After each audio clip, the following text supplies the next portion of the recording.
नमस्कार, स्वागत है आपका गांव किसान में। आपके साथ मैं हूं मंजू सिंह। हमेशा की तरह आज फिर बात करेंगे हमारे गांव के, हमारे किसान की और उनकी बेहतरी की और उससे जुड़ी हुई तमाम नई नई जानकारियों की।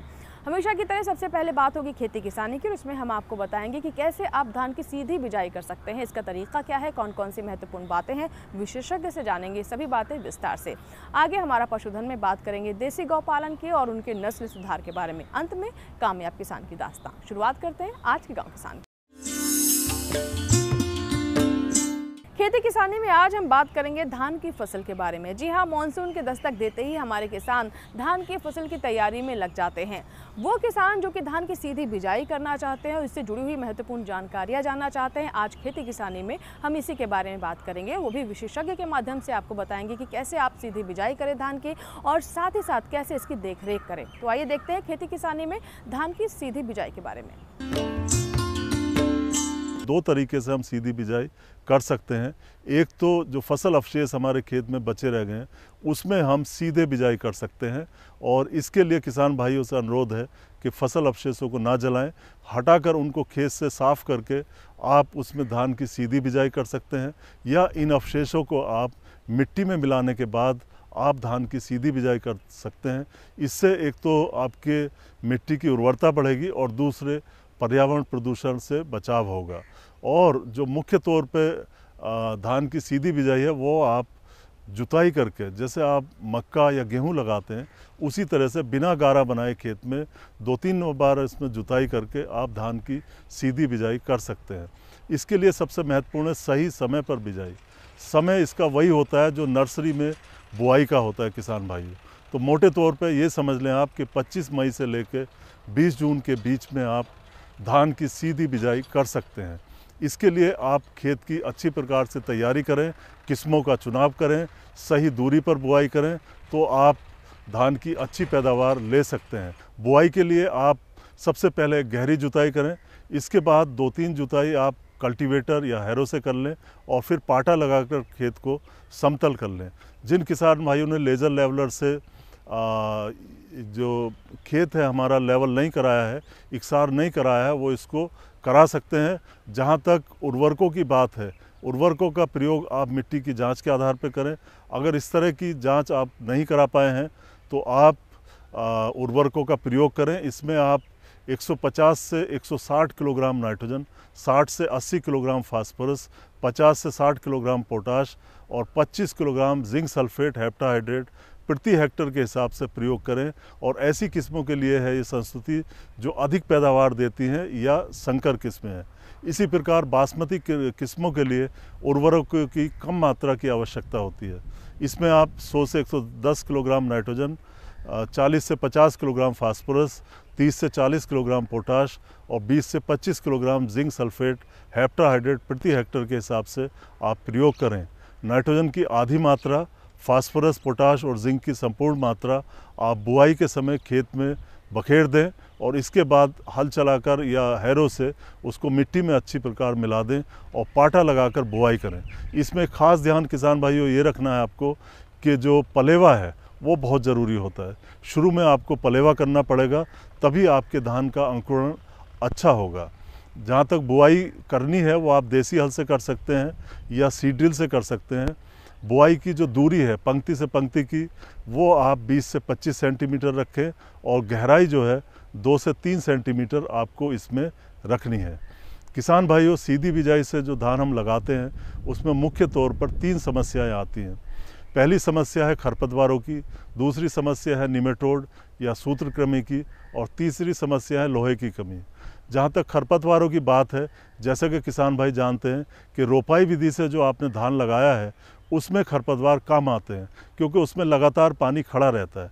लेकिन सीधी बिजाई वाले धान में खरपतवार बहुत संख्या और मात्रा में आते हैं। इनसे काफ़ी नुकसान हो जाता है अगर हम इनका नियंत्रण ना करें। अगर आपको भौतिक विधि से आपको इनका नियंत्रण करना है तो आप, या मैकेनिकल विधि से करना है तो इसके लिए आप बुआई के 20 से 25 दिन बाद एक कस्सी या खुरपी या कोई भी औजार आपके पास है उससे आप इसकी गुड़ाई कर सकते हैं, निकाई कर सकते हैं।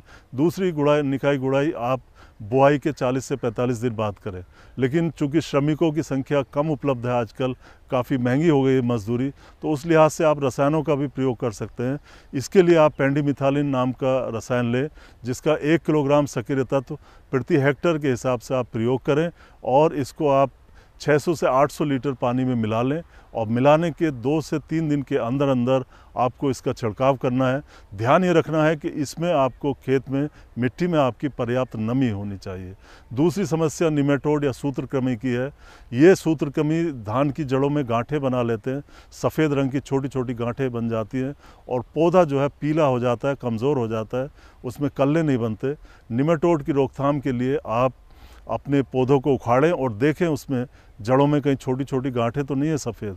तो इसके नियंत्रण के लिए आप 25 से 30 किलोग्राम कार्बाफ्यूरान 3G, ध्यान रखें 25 से 30 किलोग्राम कार्बाफ्यूरान 3G का आप बुरकाव अपने खेत में कर दें और इससे आपको छुटकारा मिल जाएगा। तीसरी समस्या इस धान में है लोहे की कमी। किसान भाइयों, इसमें हम पानी खड़ा नहीं रखते, कम पानी रहता है, जिसकी वजह से लोहे की कमी आ जाती है। लोहे की कमी में पत्तियां शुरू में पीली हो जाती हैं, खास करके ऊपर की पत्ती। कुछ समय बाद उनका रंग सफ़ेद हो जाता है और सफ़ेद होने के बाद ये पत्तियां सूख जाती हैं। अगर इस तरह के लक्षण आपको धान की फसल में शुरू में दिखाई दें या किसी भी अवस्था में दिखाई दें, तो आप आयरन सल्फेट या फेरस सल्फेट जिसे कहते हैं, उसका 0.5% का घोल बनाकर आप छिड़काव करें, तो ये समस्या में आपकी काफ़ी कमी आ जाएगी। साथ ही साथ किसान भाइयों, धान की फसल में सिंचाई व्यवस्था बहुत ज़रूरी है। इसमें भी पानी आपको लगाना पड़ता है, 15-20 पानी तो इसमें भी लगते हैं, लेकिन पानी की मात्रा हर सिंचाई में आप कम रखें और फ्रीक्वेंसी ज़्यादा रखें। जैसे आपने मान लीजिए जून में बुआई की, अगर बरसात देर से आती है तो आपको 4-5 सिंचाई इस समय पर लगानी पड़ेगी। सिंचाई आप लगातार करते रहें और इसमें जो बिवाई है, मिट्टी में बिवाई ना बने, यानी मिट्टी आपकी फटे ना और नमी पर्याप्त मात्रा में हमेशा इसमें बनी रहे। खास करके बाद की अवस्थाएं, जब इसमें जननिक अवस्था शुरू हो जाती है, बालियों का बनना शुरू हो जाता है, निकलना शुरू हो जाता है, उस समय के आसपास पानी की इसमें भी बिल्कुल कमी नहीं होनी चाहिए। तो अभी आपने धान के बारे में महत्वपूर्ण जानकारियां हासिल की। इसी के साथ ही वक्त हो गया छोटे से ब्रेक का, और ब्रेक के बाद जब वापस आएंगे तो बात करेंगे हमारा पशुधन की, बताएंगे आपको देसी गौपालन के बारे में और नस्ल सुधार के बारे में। छोटा सा ब्रेक, कहीं मत जाइएगा, देखते रहें गांव किसान।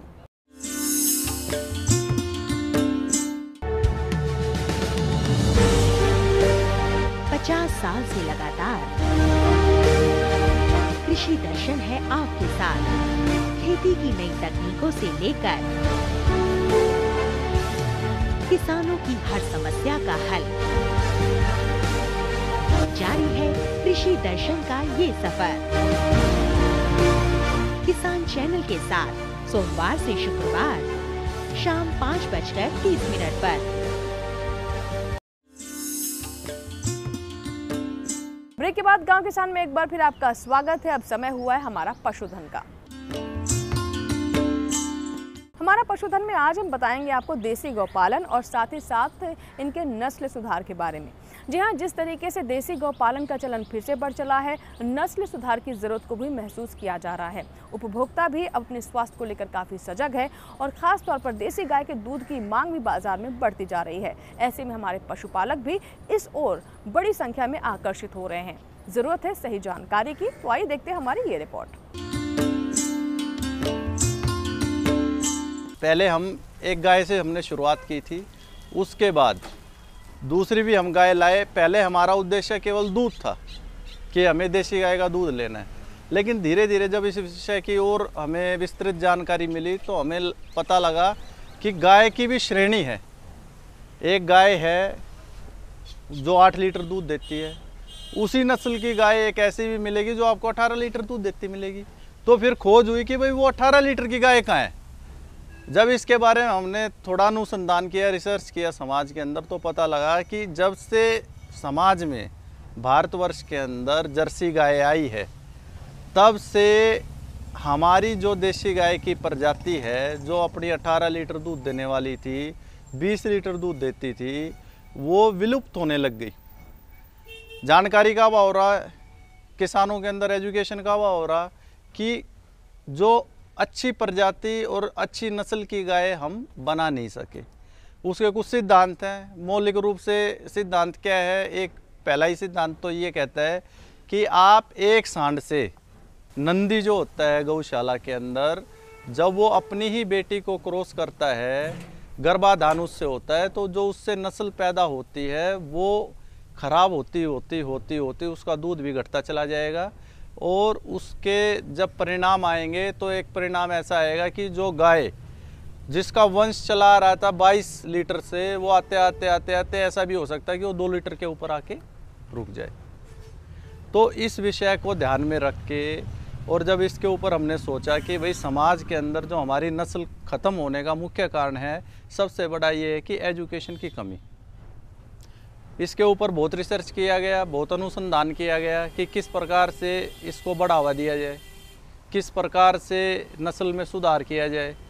तो उसके अंदर विभिन्न चिकित्सक जो हैं उनसे भी सलाह ली गई, उनसे भी ये जानकारी निकल के सामने आई कि जो अच्छा नंदी है, जो श्रेष्ठ नंदी है, जिसकी माता ने पिता ने 18, 20, 22 लीटर तक दूध दिया है, उसी का जो वीर्य है उसको उस गर्भाधान में दूसरी गाय के अगर आप इस्तेमाल करते हैं, प्रयोग करते हैं, तो उसका जो परिणाम सामने आएगा वो एक अच्छी दूध देने वाली गाय के रूप में सामने आएगा।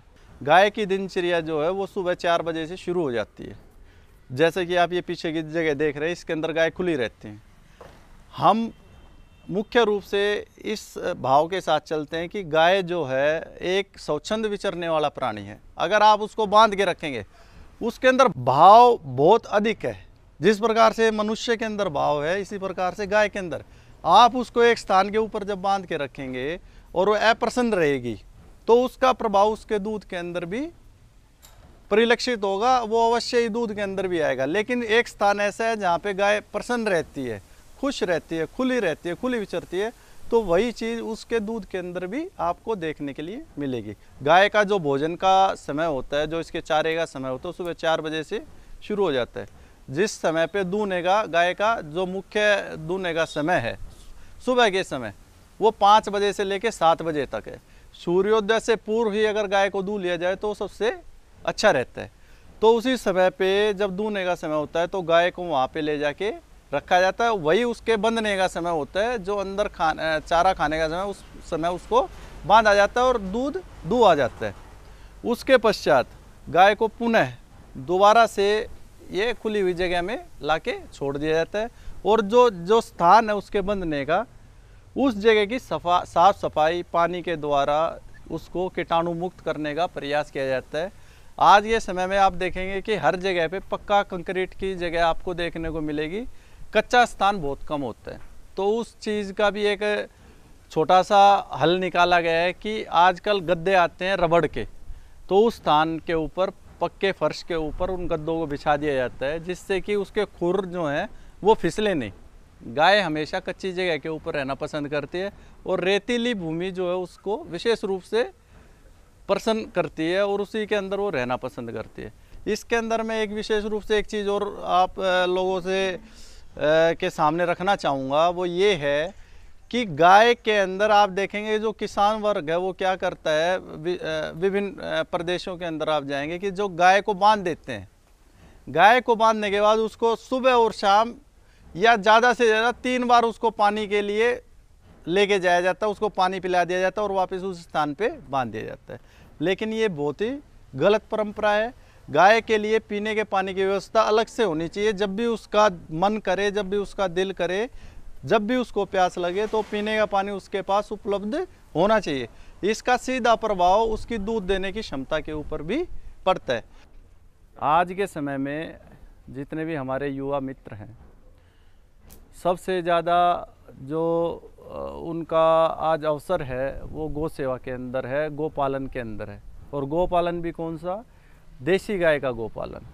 देसी गाय के गौ पालन के अंदर बहुत ही अधिक अवसर हैं। उसका मुख्य कारण ये है कि आज संचार माध्यमों के माध्यम से जो समाज है, जो भारतवर्ष है, जो हमारा देश है, उसके अंदर गाय की, देसी गाय की जो विशेषताएं हैं उनका इतना प्रचार और प्रसार हो चुका है कि अगर व्यक्ति को या जो समाज में रहने वाले हमारे परिवार है, हमारे मित्र बंधु हैं, अगर उन्हें शुद्ध दूध और शुद्ध गाय के दूध से बने हुए उत्पाद अगर उनको मिले तो वो किसी भी कीमत पे खरीदने को तैयार हैं।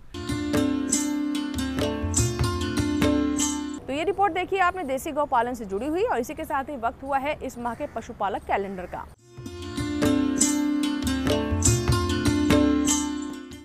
पशुपालक कैलेंडर, जून में ध्यान देने वाली बातें। जून माह में अधिकतम तापक्रम बढ़ने से पशुओं में तापघात, जल व लवण की कमी, भूख कम होना एवं कम उत्पादन जैसे लक्षण देखने को मिलते हैं। पिछले माह के अनुसार पशुओं को अत्यधिक तापक्रम, धूप व लू से बचाने के उपाय करें। गर्मी से बचाव हेतु पशुओं को वृक्षों की छाया में रखें। गलघोटू एवं लगड़ा बुखार बीमारी से बचाव के टीके अवश्य लगवाएं। चारागाह में चरने वाले पशुओं की सुबह, शाम या रात्रि में चराई करें तथा भरपूर पानी भी पिलाएं। पाइका ग्रस्त पशुओं को पेट के कीड़े मारने की दवा देकर लवण मिश्रित आहार प्रदान करें ताकि पाइका रोग के लक्षणों से छुटकारा प्राप्त हो। पशुओं को हरा चारा नहीं मिल रहा हो तो विटामिन ए के इंजेक्शन लगवाएं। पशुओं को विटामिन एवं लवण मिश्रित आहार दें। गर्मी के मौसम में पैदा की गई ज्वार में जहरीले पदार्थ हो सकते हैं जो पशुओं के लिए हानिकारक है। अप्रैल में बिजाई की गई ज्वार खिलाने से पहले 2 से 3 बार पानी अवश्य पिलाएं। घास की रुपाई हेतु खेत की तैयारी करें। मुंह पका, खुरपका रोग, गलघोटू, ठप्पा रोग, फड़किया आदि के टीके लगवा लें। भेड़ के शरीर को ऊन कतरने के 21 दिन बाद बाह्य परजीवियों से बचाने के लिए कीटाणुनाशक घोल से भिगोएं।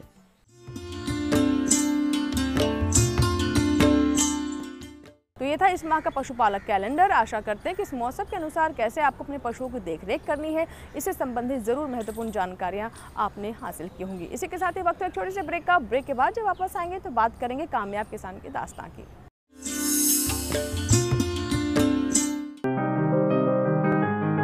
बीमारियों से कैसे बचेगी फसल, मवेशियों की मुश्किलों का क्या है हल, कहां से लाएं बीज, कितनी लगेगी खाद, किसानों के हर फोन का विशेषज्ञ देंगे जवाब। देखिए हेलो किसान लाइव सोमवार से शुक्रवार शाम 6 बजे।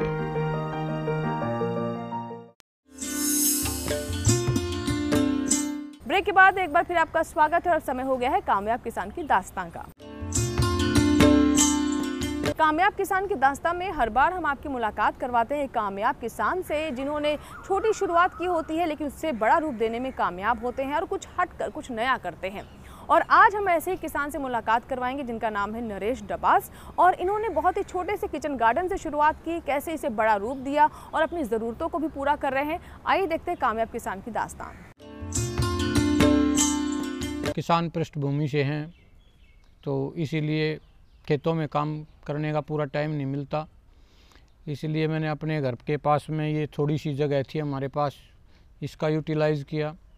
इसमें तरह तरह की सब्जियां, बुज़ुर्ग आदमियों की जानकारी से मैंने इसकी जानकारी ली और उसको उसी तरीके से बताया, वैसे ही स्टार्ट किया। कई सालों से प्योर ऑर्गेनिक सब्जी का मैंने अपना ये प्लांट चालू किया। पहले मैंने यहाँ एक अच्छी मिट्टी डलवाई और इसमें जो है गोबर का खाद ही यूज़ किया बस स्टार्टिंग में। फिर मैंने यहाँ बीमारियों से बचने के लिए, टेम्परेचर मेंटेन करने के लिए इस पे ऊपर ये नेट का प्रयोग किया। एक कोशिश करके देखी है मैंने और उसका मुझे बहुत अच्छे रिजल्ट्स मिले हैं, क्योंकि हम कभी अब खुद बाज़ार से कोई सब्ज़ी नहीं खरीदते। 99% सब्ज़ी हम अपनी खुद की उगाते हैं और जो बच जाती है पड़ोसियों को भी खिलाते हैं। और मुझे देख के कई और भी युवाओं में ये आया कि उन्होंने भी अपने घर के आसपास इसका सब्ज़ी का अपना खुद का ही ऐसे ही उगाई और उससे अपना स्वास्थ्य लाभ ले रहे हैं। ये सीज़न होता है आलू का, होता है पहले तो नवंबर दिसंबर में जाके आलू का हम करते हैं। तो आलू जैसे हो जाते हैं, हम एक साइड में आलू लगाते हैं, उसका 7-8 महीने हमें आलू चलता है हमारे, वो निकाल लेते हैं। फिर उसके बाद में फिर ये भिंडी हो जाती हैं, गवार की फलियां हैं, टिंडसी हैं और ये हमारा लोबिया है, पालक। तो हमेशा ही चलता रहता है। कुछ सब्जियां ऐसी हैं जो हमेशा ही चलती रहती हैं, पालक है, टमाटर है, और जी शिमला मिर्च हैं, और ये धनिया है, घिया है, तोरी है, बैंगन है, मेरे पास ये सारी तरह की प्याज हैं। ऑलमोस्ट सब्जियां जो भी हैं हम उस पर मेहनत करते हैं, और अगर कहीं कोई डिस्टरबेंस होता है तो कई बार बुज़ुर्गों से, किसानों से मिलते हैं, पूछते हैं उसके बारे में। और आप जैसे ये चैनल्स हैं, इनसे सुविधाएं लेते हैं, इनसे हमें पता चलता है, डॉक्टरों के बारे में पता चलता है, उनसे हम नंबर ले लेते हैं, उनसे फ़ोन करते हैं, पता करते हैं। धीरे धीरे मुझे ये करते हुए कई साल हो गए हैं, तो इसमें एक्सपीरियंस भी हुआ। जैसे कि कभी कोई बीमारियां भी लग जाती हैं इसमें, तो उसके लिए मैंने कोई पेस्टिसाइड यूज़ नहीं किया, कोई स्प्रे यूज़ नहीं किया, खुद से ही तैयार किया डॉक्टरों से पूछ के। जैसे गौमूत्र लेना, और उसमें अपना गंगा जल भी मिला लेते हैं, और गूगल होती है एक हमारी, उसकी धूमनी देते हैं। एंजाइम तैयार किया है, ये 8-10 तरह की दालें लेते हैं, कुछ ऑयली होती हैं, कुछ बगैर ऑयल की होती हैं, जिसमें से ऑयल नहीं निकलता। जैसे सरसों वगैरह है, इनमें ऑयल निकलता है। इनको लेके इसमें 20 लीटर पानी में डाल के इसको तैयार करते हैं। आधा किलो गुड़ डालते हैं, गौमूत्र डालते हैं उसके अंदर, और उसके अंदर एक जरे हुए लोहे की, जंग लगे हुए लोहे की एक राड डालते हैं, एक तांबे का तार डालते हैं, और उसको 20-25 दिन के लिए धूप में रख लेते हैं और हर रोज़ जलाते हैं। उसका स्प्रे करते हैं। एक तो पेड़ पौधों पे उसका स्प्रे होता है, और उससे ज़मीन में जैसे उसको पानी में थोड़ा थोड़ा करके, जब हम इसमें पानी लगाते हैं तो उसमें थोड़ा थोड़ा उसमें डालते रहते हैं, तो उससे ज़मीन के अंदर से ये जो, जिसको रे बोलते हैं, नूनी बोलते हैं, ये भी बहुत सारी कम हो जाती है उससे। यहाँ पे जो पक्षियों का बड़ा ज़्यादा प्रॉब्लम थी गांव में हमारे इधर, तो यहाँ मोर है एक पक्षी अपना, जैसे उससे बड़ी परेशानी करता है। गोभी जैसे लेते हैं हम, गोभी की फसल, उसमें मोर एक दिन भी नहीं होने देगा, मिर्चें नहीं होने देगा, धनिया नहीं होने देगा, कुछ फसल ऐसी हैं ऑलमोस्ट। तो उसके लिए मैंने फिर ये नेट का इंतज़ाम किया, चारों तरफ से इस पर फिर नेट लगाया कि बाजू आजू में से भी ना घुसे, तो इसकी सुरक्षा के लिए ये नेट है। फिर इससे टेम्परेचर भी कंट्रोल होता है। जैसे सर्दी में है, पाला पड़ता है, तो मटर है, जैसे पाले से ख़राब हो जाती है मटर की, तो वो ख़राब नहीं होती। इससे काफ़ी सारे बेनिफिट्स भी होते हैं। गर्मियों में बहुत ज़्यादा डायरेक्ट जो है सनलाइट नहीं आती इस पर। जैसे धनिया है, आप इस सीज़न में बहुत महंगा मिलता है बाज़ार में, एक पेड़ का 5-10 रुपये का ले लेते हैं, और हमारे यहाँ जो ये है, ये इसके सनलाइट से प्रोटेक्ट कर रहा है इसको, और जो है ये अच्छे से होता है हमारे यहाँ, बहुत बढ़िया। युवाओं के लिए, हर किसी के पास आज के टाइम में बहुत तेज़ ज़िंदगी चली हुई है हमारी, बहुत फास्ट लाइफ है। इसमें किसी के पास टाइम नहीं है, ना एक्सरसाइज के लिए टाइम है, ना किसी और काम के लिए टाइम है, बस भागम भाग लगा हुआ है। तो इसलिए हर एक युवा को ये देखना चाहिए, जहाँ भी थोड़ी जगह का भी यूटिलाइज करें, आपका स्वास्थ्य भी ठीक होगा, एक्सरसाइज भी होंगी, और आपके परिवार को एक बहुत अच्छी एनर्जी मिलेगी, इससे अच्छी चीज़ें मिलेंगी, दिमाग ठीक रहेगा, अच्छी चीज़ें खाओगे तो ठीक रहेगा सब कुछ। तो ये थी कामयाब किसान की दास्तां। आशा करते हैं कि आप भी इससे ज़रूर प्रेरित हुए होंगे। इसी के साथ ही आज के हमारे गांव किसान में फिलहाल इतना ही। नए एपिसोड में नई जानकारियों के साथ फिर होंगे हाजिर। आप बने रहे दूरदर्शन किसान के साथ। नमस्कार।